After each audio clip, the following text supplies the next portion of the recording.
Karena dalam 1 Timotius 4 ayat 13 sampai 18 dikatakan ketika nanti Yesus akan datang kedua kali, saudara, orang-orang yang mati di dalam Kristus akan dikumpulkan bersama-sama dengan Kristus. Dikumpulkan, saudara, dibangkitkan, kemudian dikumpulkan bersama dengan Kristus.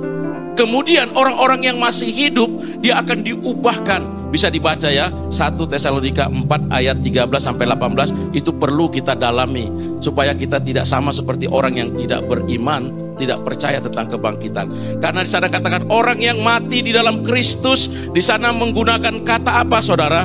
Menggunakan bahasa Yunani koi mai moi, itu artinya adalah orang yang tertidur, saudara. Terjemahannya asli tertidur. Jadi sebenarnya yang tertidur itu apanya? Rohnya dan jiwanya. Yang mati itu adalah tubuhnya.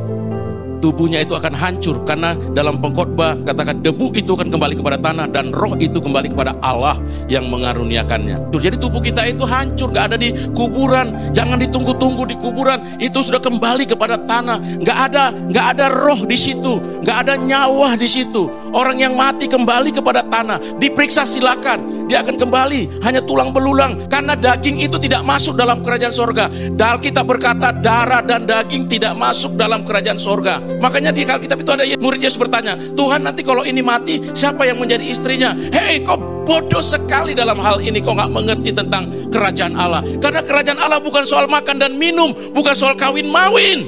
Kita akan diubahkan dengan tubuh kemuliaan. Soma pneumatikon, soma itu tubuh, pneuma itu roh. Tubuh kemuliaan sama seperti tubuh Kristus.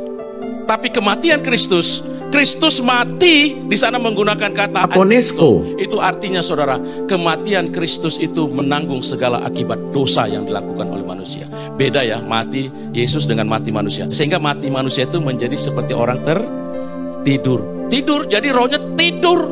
Sampai nanti Yesus datang kedua kali, baru dia dibangkitkan. Inilah satu berkat yang paling besar nanti ketika dia dibangun seperti orang tertidur, saudara. Tidur panjang, saudara, tidur panjang. Ketika Yesus datang kemudian bangkit, dia lihat, wow, mereka lah yang pertama kali melihat kemuliaan Allah. Mereka yang pertama kali bersuka cita, Yesus. Mereka begitu bergembira, hati mereka limpah-limpah kerinduan yang panjang kepada Yesus. Mereka dipuaskan ketika melihat kemuliaan Allah.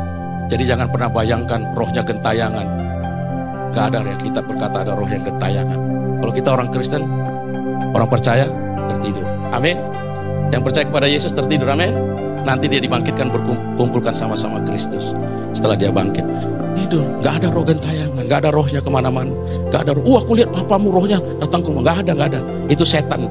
Bisa merupai siapa saja. Setan itu bisa menakut-nakuti dan merupai siapa saja. Bisa buat tipuan. Setan itu iblis itu dia bolos pendakwa, penipu, penuduh. Itu pekerjaan daripada setan.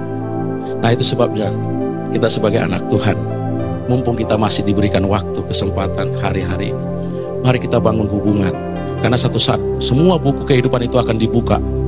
Dilihat, saudara, jangan sampai gak ada perbuatan baik yang kita lakukan. Tapi biarlah hari ini kita mau percaya oleh kasih Yesus, semua dosa kita sudah diampuni. Sehingga kita selalu berusaha berkata, Tuhan, biarlah aku tiap hari berusaha melakukan yang terbaik. Catatan-catatan yang menyenangkan hatimu. Aku mau semangat, aku mau sukacita, sebab upahmu besar di sorga.